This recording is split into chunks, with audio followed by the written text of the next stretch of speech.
Bine v-am găsit, dragii mei din Zodia Balanță, bine v-am regăsit oriunde v-ați afla. Bine ați venit tuturor pe canalul meu Tarot Flori de Loto, numele meu este Nina, pentru cei care nu mă cunosc și, ca de obicei, mă bucur să vă am alături la fiecare lectură, atât pe dragii mei abonați, cum de asemenea și pe cei care poate sunteți pentru prima oară aici pe canal. Azi voi face o lectură temporală, fără limită de timp, o lectură pe care voi să o urmăriți oricând doriți sau atunci când apare în viața voastră. Desigur, dragii mei, nu uitați un lucru important, voi aveți liberul arbitru, voi vă construiți viitorul, așa că, fiind o lectură generală, vă rog din suflet să luați decât acele mesaje care rezonează cu voi, iar restul lăsați-le să zboare în univers, pentru că, sigur, sunt pentru alte energii care, într-o mai mică sau mai mare măsură, au o legătură cu Zodia Balanță.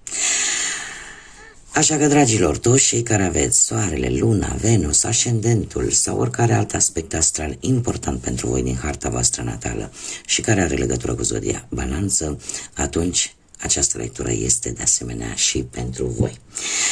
Și haideți să vedem cu acest minunat oracol Panta ce vine pentru dragii mei din Balanță sau care au orice altă legătură cu această zodie în următoarea perioadă de când voi urmăriți această lectură.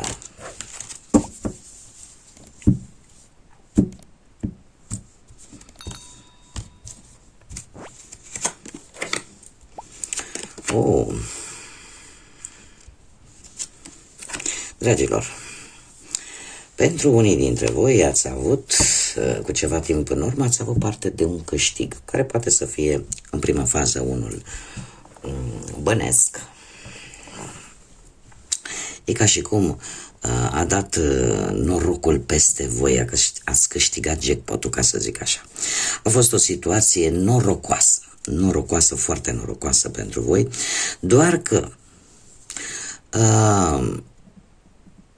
e posibil ca acest noroc care a venit în viața voastră, posibil în diferite planuri ale vieții, dar nu neapărat bănesc. În primă fază bănesc, dar nu, mereu spunem, nu am noroc cu tărică că îl cunosc, sau am noroc că, uite, nu știu ce situație nu a fost mai rău decât se preconiza. Da? Dar are cumva legătură cu situația voastră actuală. De ce? Pentru că sunteți un pic mai închiși în voi, în felul vostru în care vedeți, poate, viața de zi cu zi, în relațiile voastre, atât sentimentale cât și profesionale, sunteți mult mai închiși în voi. Simțiți nevoia de a avea spațiul vostru privat, de a vă separa de restul lumii, chiar dacă vorbim și de cei care sunteți, poate, într-o relație. Există o comunicare prin intermediul online-ului, o comunicare în privat, ca să zic așa, pe care o faceți poate cu anumite persoane. De ce? Nu mai vreți ca lumea să știe, nu mai vreți să se afle anumite lucruri și atunci a apărut această stare de introvertire, da? De a ține totul în interiorul vostru și singura comunicare pe care probabil unii dintre voi o faceți este decât prin intermediul online-ului, prin intermediul internetului, dar asta cumva vă face să vă separați. Trebuie să vă spun că următoarea perioadă pentru voi, tot această stare de spirit închisă va avea o schimbare și va avea o schimbare foarte importantă, mai ales la nivel spiritual. Se pare că veți căuta soluții prin intermediul religiei, unii dintre voi, prin intermediul rugăciunilor, prin intermediul faptului că vreți să ajutați poate pe cineva și în felul ăsta să vă simțiți bine voi cu voi. Și poate să aibă legătură cu această comunicare online. E ca și cum ai căuta informații ajutându-te de tehnologie. Dar aceste informații, această perioadă în care nu ați fost foarte comunicativi sau nu ați mai fost voi foarte activi din punct de vedere social, asta v-a ajutat oarecum să vă regăsiți din punct de vedere spiritual. Cumva au o legătură. Ca și numere importante pentru voi avem 32, 66, 58, 5, 12 și 13. Perioade sau cifre importante pentru cei care se regăsesc sau consideră că aceste numere au o semnificație importantă pentru voi. Haideți să vedem ce ne spune și tarotul.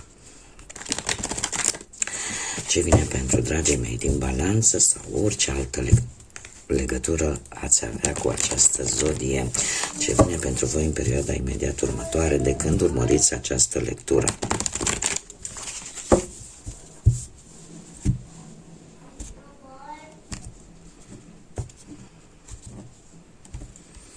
Și începem cu viața profesională. Dragilor, se pare că unii dintre voi s-a avut un job de foarte mulți ani sau încă l-aveți. Parcă lucrurile au început să fie un pic incerte, lucrurile au început parcă să fie un pic distorsionate. Haideți să luăm cu începutul. Cu ceva timp în urmă, cu acest 6 de cupe, se pare că ați lucrat poate într-un mediu unde creativitatea a fost destul de importantă, poate unii dintre voi ați reușit să vă găsiți un job, ajutați de cineva din trecutul îndepărtat. Cert este că a fost o situație,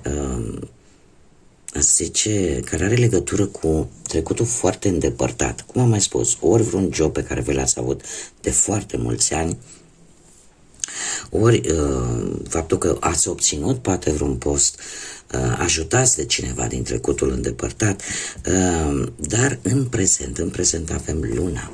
Nu știu dacă zodia Pești vă spune ceva, dar Luna ne vorbește de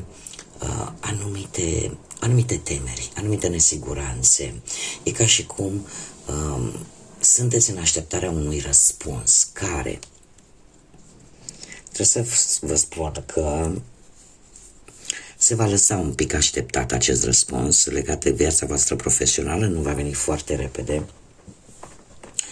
dar trebuie să vă zic că chiar dacă nu va veni repede, cel puțin va veni bine. De ce spun acest lucru? Pentru că, în general, atunci când așteptăm anumite răspunsuri și ne apare Luna, de obicei răspunsurile nu sunt foarte pozitive, dar pentru că avem aici un cavaler de monede care este cel mai lent cavaler și care ne vorbește de lentitudine și de faptul că lucrurile nu se vor mișca foarte repede, răspunsurile nu vor veni foarte repede, dar în același timp acest cavaler de monede ne vorbește de răbdare și de acea credință că vei câștiga, dar doar că trebuie foarte multă răbdare și foarte multă responsabilitate, da? Revenind la acest arcan major Luna, probabil că nu sunteți în cel mai bun moment al vostru în această perioadă de a lua decizii la nivel profesional. De ce? Pentru că lucrurile nu se văd foarte clar, se văd destul de distorsionate și destul de în ceață, dar nu există o claritate foarte mare, așa că în prezent se pare că e bine să evitați să luați decizii importante pe planul ăsta profesional, al carierei, al muncii. Într-adevăr, următoarea perioadă vine cu acest cavaler de monede, nu știu dacă zodiile de pământ vă spun ceva, Taur, Fecioară, Capricorn, dar acest cavaler de monede, așa cum v-am mai spus, ne vorbește de foarte multă răbdare, ne vorbește de foarte multă responsabilitate și de faptul că chiar și în următoarea perioadă nu e momentul chiar oportun, poate să schimbați jobul, da? Pentru că, așa cum am mai spus, acel răspuns va întârzia, poate mai mult decât v-ați imaginat voi și, de asemenea, pentru unii care deja sunt în căutarea unui job, ar fi poate indicat să încercați să căutați în locuri unde voi să cunoașteți foarte bine activitatea respectivă, dar trebuie să vă spun că această situație profesională pe care voi o traversați în acest moment cere foarte multă responsabilitate, cere să vă țineți de cuvânt, cere să onorați anumite compromisuri, e posibil anumite promisiuni, e posibil ca cineva care să aibă legătură cu aceste zodii să vă fi promis ceva, dar cumva se întârzie, dar lucrurile nu se vor mișca atât de repede pe cât v-ați fi dorit voi. Și un alt aspect important cu care vine acest cavaler de monede, și anume faptul că încercați să nu fiți încăpățânați, ca lucrurile să se facă numai ca voi. Da? Este o caracteristică pe care o are acest cavaler de monede. Mergem mai departe. Pe plan financiar, dragilor, se pare că lucrurile, nu știu, ceva, ori la locul de muncă, ori vreo ofertă tentantă care are legătură cu o activitate, dar care pentru voi a fost benefică și va fi, din câte văd eu aici, cu acest as de bâte, ați avut parte de o creștere, nu știu, o încasare de o sumă de bani. O sumă de bani care poate proveni dintr-un premiu, cum bine am văzut aici, sau dintr-o moștenire, sau dacă nu sunt bani, nu știu, poate că ați făcut rost sau ați primit un bun care are o valoare materială destul de mare. În prezent aveți o realizare la nivel personal cu acest 9 de monede, am văzut-o încă din primele cărți, o realizare la nivel personal care vă, cum să spun eu, vă echilibrează destul de bine și o îmbunătățire pe plan material de care beneficiați și în acest moment. De ce am spus că lucrurile vor merge bine și în următoarea perioadă? De ce? Pentru că avem un 7 de bâte, dragilor. Voi va trebui să apărați ce tocmai ați obținut. De ce? Pentru că vor fi anumite energii care probabil vor simți nevoie așa să vă cam atace, să cam aibă parte de această, hai să zicem, prăjitură de care voi aveți parte. Și atunci va fi nevoie de un pic de apărare, da? Dar voi se pare că v-ați luat măsurile de precauție pentru că veți fi pe o poziție de putere, o poziție unde chiar dacă vă simțiți voi amenințați de către cineva care să-și dorească ceea ce voi, tocmai ce ați obținut, voi aveți șanse să ieșiți victorioși. E posibil ca unele dintre aceste persoane să-ți ceară și să încerci cumva într-un fel sau altul să-i mulțumești. Doar că e foarte greu să mulțumești pe toată lumea, așa că sigur vor rămâne câțiva acolo care se vor declara total nemulțumiți. Ce-ar mai fi de spus că ar trebui să gândiți pe termen lung, da? În ceea ce privește banii, și există într-adevăr posibilități de creștere materială și în perioada imediat următoare, ceva bonusuri care vă vin și care vor aduce și inconvenientele astea de ușoară invidie, ușoară sau mai mult a altora. Dar veți ști cum să vă apărați. Acum, am ajuns la viața sentimentală pentru cei care sunteți deja implicați într-o relație, în pereche, și avem forța, dragilor. Nu știu dacă Zodia Leu vă spune ceva relaționat cu viața voastră sentimentală de pereche, dar se pare că aici s-a știut cum să se comunice la un moment dat. Ați încercat pe cât posibil cu ceva timp în urmă să vă echilibrați foarte mult impulsivitatea. Trebuie să vă spun un lucru. Voi aveți oricum o diplomație care vă ajută în anumite momente din viață ei și se pare că la această diplomație ați apelat cu ceva timp în urmă, tocmai pentru că ați acordat atenție relației într-o manieră cât mai echilibrată, da? În care v-ați abținut să fiți impulsiv, să răspundeți impulsiv, doar că ceea ce nu este rău deloc și lucrul ăsta a funcționat. În prezent avem un 3 de bâte. Avem un 3 de bâte care ne vorbește de o ieșire. O ieșire din zona de confort, cum ne place să spunem, o călătorie, poate faptul că voi vreți să obțineți ceva, poate în urma unei călătorii sau în urma unui studiu, iar lucrul ăsta vă va aduce, din păcate, anumite conflicte în relație în următoarea perioadă. De ce? Cineva, poate perechea voastră, nu o să fie întru totul de acord cu această ieșire, cu acest plan pe care voi îl aveți și implicit lucrul ăsta va duce la acest 5 de spade care ne vorbește, din păcate, de anumite dezacorduri, de anumite conflicte pe care, indiferent cât de mult v-ați dori voi să le evitați, cumva ele vor fi inevitabile. E posibil să ți se spună la un moment dat: domne, ai câștigat, uite, nu mai zic nimic, faci ca tine, dar de fapt nimeni nu câștigă. Nimeni nu câștigă. De ce? Pentru că acest 5 de spade, în general, ne vorbește de pierdere. De pierdere de sentimente, de pierdere de emoții și asta numai de dragul de a avea dreptate într-o anumită situație.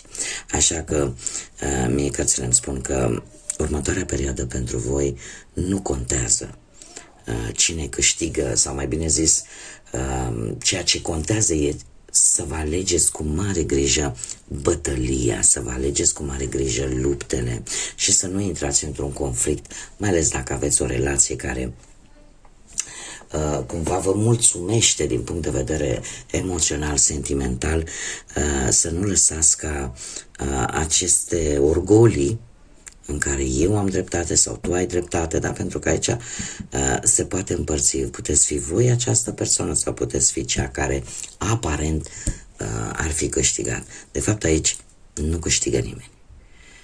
Nu câștigă nimeni. Dar trebuie să vă spun că aceste conflicte e posibil să vină din cauza geloziei.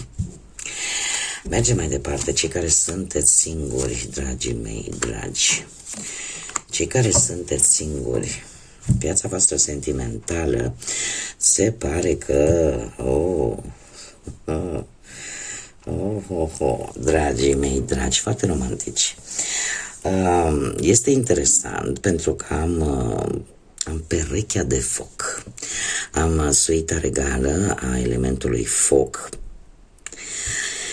Avem atât regina cât și regele de bâte, care despre ce îmi vorbește de foarte multă energie, o energie dominantă, o energie foarte decisă, independentă. Nu știu dacă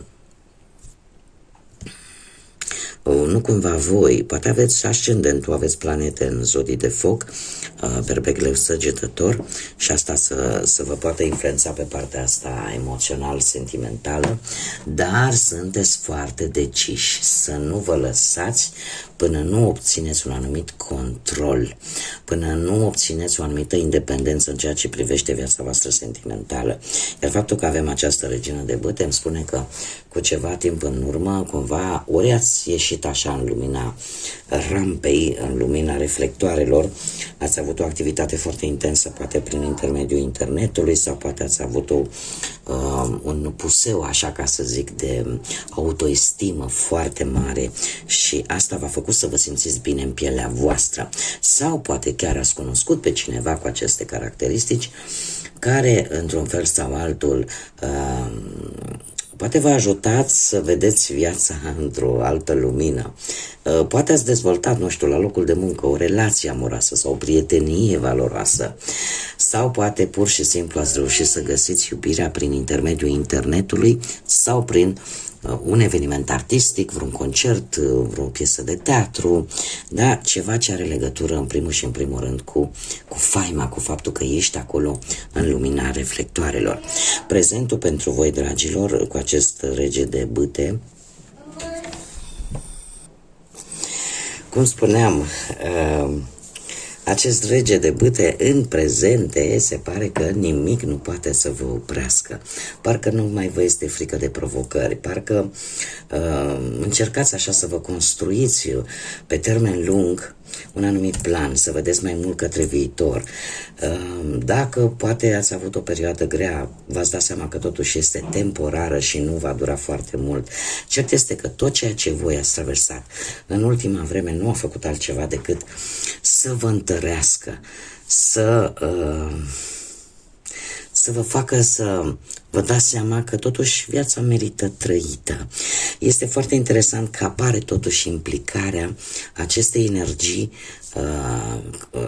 de foc, da? Berbec, leu, săgetător, care chiar și în prezent vă, ca să zic așa, oarecum vă ghidează. Există posibil o energie în viața voastră, a apărut o energie care are anumite sentimente de grijă, de protecție față de voi, iar lucrul ăsta vă face bine.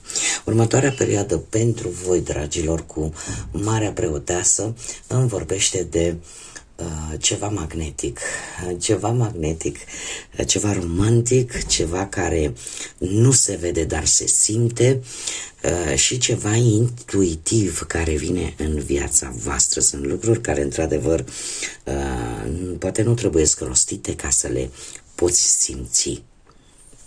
Așa că ne vorbește și de foarte mult romantism pentru voi în următoarea perioadă. Haideți să vedem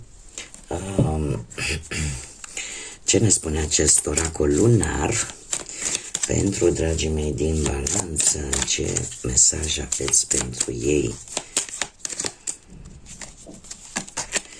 Și avem primul pătrar de lună în Taur.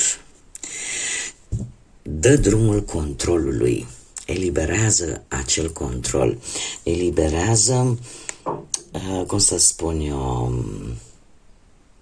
voi aveți o ca și zodie, la modul general, da?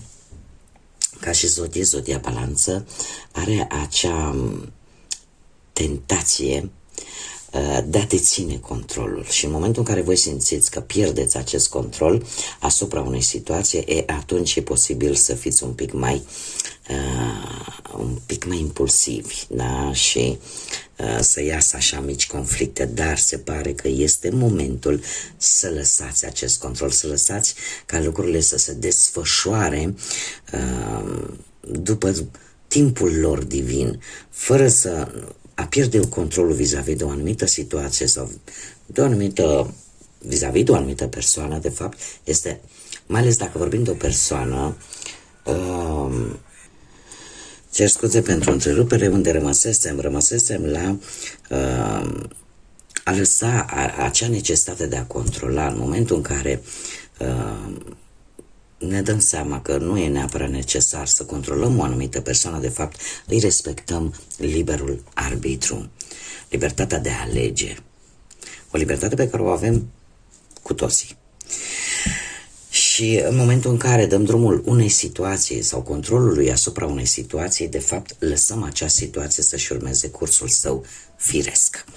Acum, haideți să vedem ce ne spun și zarurile astrologice pentru dragii mei din Balanță. Să vedem, și avem casa a 10-a, avem zodia Fecioară și, desigur, foarte interesant, avem pe Marte. Marte în casa a 10-a și zodia Fecioară. Casa a 10-a ne vorbește tare mult de cele mai mari reușite, de cariera voastră, de cum să spun, în general de profesie, de muncă, de carieră profesională și de șansele, oportunitățile care pe tine te ajută să obții ceea ce tu îți dorești pe acest plan.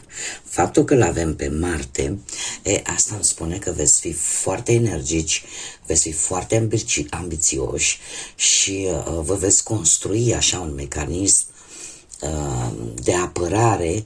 De ce? Pentru că simțiți că probabil această parte a vieții voastre legată de cariera voastră, de succesul vostru,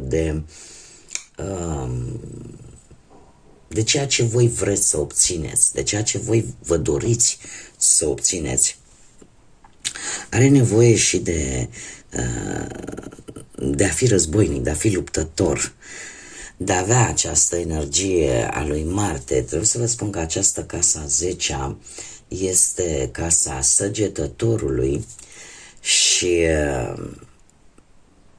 asta îmi spune că e vorba și de lucruri noi, de dorința de a ști lucruri cât mai în amănunt, iar zodia Fecioară vine și ea, desigur, cu o atenție foarte mare la tot ce se încearcă a fi ascuns, la detalii, la informații care nu se spun, și voi veți pune foarte mare accent pe un anumit lucru, pe un anumit studiu, care pentru voi este important. Vă veți lupta cu această energie a lui Marte, veți acționa în forță. De ce? Pentru că parcă se activează acel instinct de supraviețuire, acel instinct de a avea ambiție.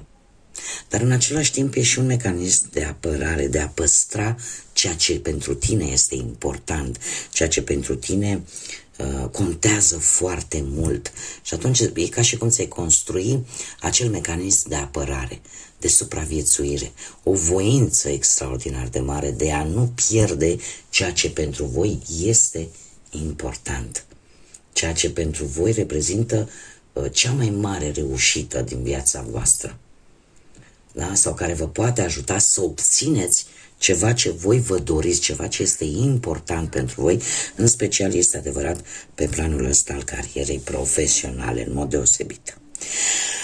Bun, dragii mei, cam atât am avut pentru voi. Vă mulțumesc din suflet pentru prezență, pentru atenție, sunteți minunați ca de fiecare dată, iar până la o nouă lectură vă doresc tot binele din lume, multă energie pozitivă, multă înțelepciune și, desigur, să fiți iubiți, dragilor.